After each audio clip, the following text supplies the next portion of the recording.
Hi hello Telangana రాష్ట్ర ప్రజలందరికీ నమస్తే, తెలుగు ప్రజలందరికీ నమస్తే, గుడ్ మార్నింగ్, శుభోదయం. ఈ రోజు మన సత్యమేవ జయతే తెలుగు దినపత్రికలోని మెయిన్ ప్యాషన్ వార్తా విశేషాలు ఎట్లా ఉంటాయో సో దయచేసి అందరూ ఆ ఛానల్ ని సబ్స్క్రైబ్ చేసుకొని ఒక సోషల్ మీడియా గ్రూప్స్ లో వీడియోని షేర్ చేయవలసిందిగా, అదే విధంగా లైక్ చేయవలసిందిగా కూడా కోరుతాం. దయచేసి మాకు అందరు వ్యూవర్స్ సపోర్ట్ చేయవలసిందిగా కోరుతాను. వార్తా వివరంలోకి వెళ్దాం. భారత్ నుంచి ఉగ్రవాద ములును ఏరేస్తాం. భారత్ నుంచి ఉగ్రవాద ములును ఏరేస్తామని ప్రధాని మోడీ చెప్పారు. గుజరాత్ పర్యటనలో భాగంగా మంగళవారం ప్రధాని మోడీ గాంధీనగర్ లో ర్యాలీ నిర్వహించారు. తర్వాత మహాత్మా మందిర్ లో 5,536 కోట్ల విలువైన అభివృద్ధి ప్రాజెక్టులను ప్రారంభించారు. ఈ సందర్భంగా నిర్వహించిన సభలో ప్రధాని మాట్లాడుతూ మరోసారి పాకిస్తాన్ ను లక్ష్యంగా చేసుకుని కీలక వ్యాఖ్యలు చేశారు. దేశం నుండి ఉగ్రవాద ములును తొలగించాలని తమ ప్రభుత్వం నిర్ణయించిందని చెప్పారు. నేను గత 2 రోజులుగా గుజరాత్ లో ఉన్నాను. నిన్న వడోదరా, దాహోది, భుజ్, అహ్మదాబాద్, ఈ రోజు గాంధీనగర్ లోను సందర్శించాను. నేను ఎక్కడికి వెళ్ళినా అది కాషాయ సముద్రంగా గర్జించే శబ్దంలాగా దేశభక్తి ఆ తరంగంలా అనిపించింది అంటూ నరేంద్ర మోడీ గారు చెప్పడం జరిగింది. ఏదైతే గుజరాత్ లో భాగంగా పర్యటనలు చేస్తా ఉన్నారు. సో నరేంద్ర మోడీ డెవలప్మెంట్ లో భాగంగా అక్కడ కోట్ల రూపాయల నిధులతోని ఈనాడు డెవలప్మెంట్ కార్యక్రమాలకు కూడా శ్రీకారం చుట్టడం జరుగుతోంది నరేంద్ర మోడీ గారు. ఏదైతే ఆపరేషన్ సింధూర్ లో భాగంగా మనం చూసినాము, ఈనాడు పహల్గామ్ లో జరిగినటువంటి దాడికి ఘటనకి ధీటుగా మరి మన త్రివిధ దళాలు సమాధానం ఏ విధంగా చెప్పినా చూసుకోవచ్చు అని చెప్పేసి నరేంద్ర మోడీ గారు కాషాయమయంగా మారిపోయింది ఇక్కడ ఈనాడు కాషాయ జన సంద్రంగా. మరి నాకు చాలా సంతోషంగా అనిపిస్తుందని చెప్పేసి నరేంద్ర మోడీ గారు చెప్తూ, అదేవిధంగా ఉగ్రవాదాన్ని టోటల్ గా నిర్మూలించే విధంగా టాక్టిక్స్, అదేవిధంగా కార్యరచన వ్యూహరచన చేస్తున్నాం అన్నట్టు నరేంద్ర మోడీ గారు చెప్పడం జరిగింది ఆ గుజరాత్ పర్యటనలో భాగంగా. సో ఇక అదే విధంగా మనం చూసుకోవచ్చు, ఈనాడు మహిళా రంగాన్ని కూడా ఎన్నో విధంగా ప్రోత్సహిస్తాం. సో మహిళలు కూడా ఈనాడు ప్రతి దాంట్లో పురుషులకు సైతం వారితో పోరాడుతూ ఈనాడు వారికి మేమేం తక్కువ కాదు అన్నట్టుగా కూడా మహిళలు ముందుకు రావడం, ఆర్థికంగా సపోర్ట్ చేయడం, ఉద్యోగ అవకాశాలు రాణించడం, అదేవిధంగా రాజకీయాల్లో కూడా మహిళలు ఈనాడు కాంపిటీషన్ గా ఉండడం చాలా సంతోషకరంగా ఉందని చెప్పేసి నరేంద్ర మోడీ గారు అన్నారు.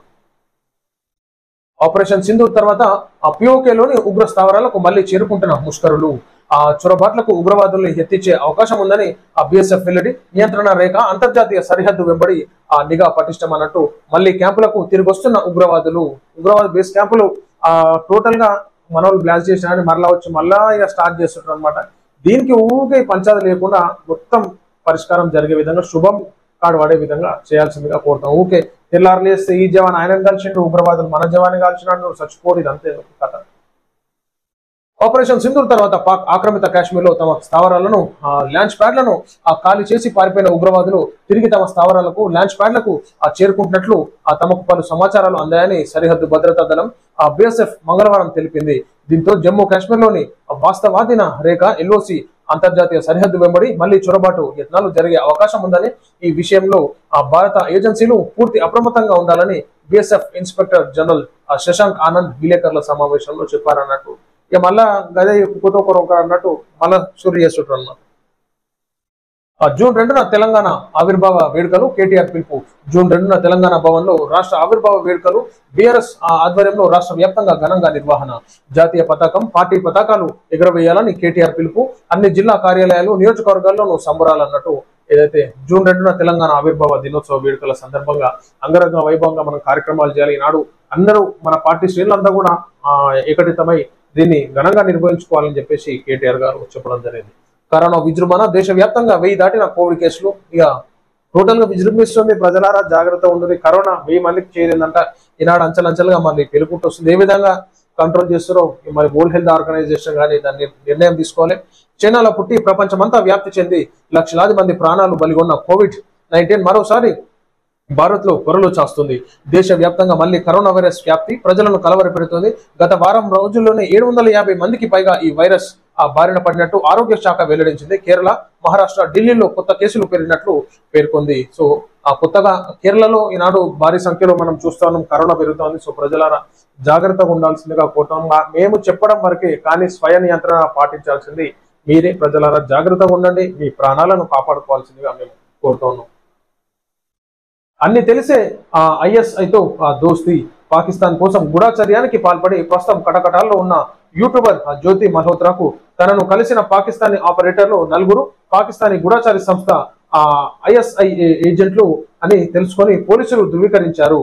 జ్యోతి మల్హోత్రా నుంచి 3 ఫోన్ల నుంచి కీలకమైన డేటా స్వాధీనం చేసుకున్నట్టు సీనియర్ పోలీసు అధికారి తెలిపారు. పోలీసులు రికవరీ చేసిన డేటాలో ఆమె చాట్ రికార్డులు, కాల్ వివరాలు, వీడియో ఫుటేజ్ తో పాటు నలుగురు ఏజెంట్లతో ఆమె జరిపిన ఆర్థిక లావాదేవీల వివరాలు వెలుగులోకి వచ్చాయని జ్యోతి మల్హోత్రాతోని అయితే నలుగురు ఐఎస్ఐ తీవ్రవాదులు ఎవరైతే ఉంటారో ఉగ్రవాదులు వాళ్ళతోని సంబంధాలు పెట్టుకొని ఈనాడు ఆర్థిక లావాదేవీలు అయితేనేమి అంటే ఇన్ఫర్మేషన్ ఇవ్వడము వాళ్ళు డబ్బులు పంపించడం ఇట్లా ఒక యూట్యూబర్ ముసుగులో ఈ దందా చేసిందనమాట. ఇక ఒక కటకటాల్లో ఈనాడు ఊసల్లెక్క పెట్టాల్సి వస్తుంది.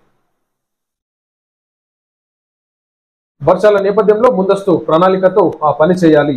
సీఎం రేవంత్ రెడ్డి ఇంద్రమ్మ ఇళ్ల నిర్మాణంలో కొత్త టెక్నాలజీ వాడాలి. రాష్ట్రంలో ఈ ఏడాది గతంలో ఎన్నడూ లేని విధంగా ఋతుపవనాలు 15 రోజులు ముందుగా వచ్చాయని దానికి అనుగుణంగా సన్నద్ధమై ముందస్తు ప్రణాళికలతో పని చేయాలని ముఖ్యమంత్రి రేవంత్ రెడ్డి అన్నారు. అన్ని జిల్లాలో కలెక్టర్లను ఆదేశించారు. వానలు ముందుగా రావడం వల్ల పలు చోట్ల ధాన్యం సేకరణకు ఇబ్బందులు కలుగుతుండటంతో ఈనాడు ధాన్యం సేకరణ వల్ల ఈనాడు అటర్ ఫ్లాప్ అయినారు. ఎందుకంటే చాలా మటుకు రైతులు ఇబ్బంది పడ్డారు. సో అది ఏది లేకుండా చేయాలి. అసలు ఈనాడు అన్నదాతలు కష్టపడ్డటువంటి విలువలు ప్రభుత్వం గుర్తిస్తలేదు అన్నట్టుగా మనం చూసుకోవచ్చు. చాలా మంది రైతన్నలు ఇబ్బంది పడ్డారు. అది ధాన్యాన్ని సకాలంలో కొనుగోలు చేయలేక వాళ్ళు అక్కడ ఉన్నటువంటి కొనుగోలు కేంద్రాల దగ్గర పడిగాపులు కాచుడు, తడిసిపోవడు, ఆరబెట్టుడు ఇదంతా పెద్ద బాధగా భావించుకోవచ్చు. సో ఈనాడు అంతా చేతులలో కాకులు పట్టుకొని కలెక్టర్లకి ఈనాడు ఆదేశాలు ఇస్తే ఎట్లా ముఖ్యమంత్రి గారు? వానాలు ముందుగా రావడం వల్ల పలు చోట్ల ధాన్యం సేకరణకు ఇబ్బంది కలిగింది. ముందస్తుగా మీరు కూడా ఆలోచించుకోవాలి కదా. కవిత రాజకీయ అడుగులు ఎటువైపోయినా జూన్ 2న సంచలన నిర్ణయం. బీఆర్ఎస్ ఎమ్మెల్సీ కవిత సొంత పార్టీ ఏర్పాటుపై ఉత్కంఠం నెలకొంది.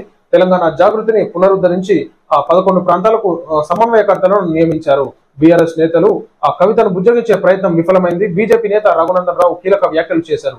కవిత యొక్క రాజకీయ భవిష్యత్తు తెలంగాణ రాజకీయాల్లో కీలకంగా మారుతోంది. సొంత పార్టీపై అసంతృప్తితో ఉన్న బీఆర్ఎస్ ఎమ్మెల్సీ కవిత దారేటు అనే అంశాన్ని ప్రస్తావన తీసుకురావడం జరిగింది.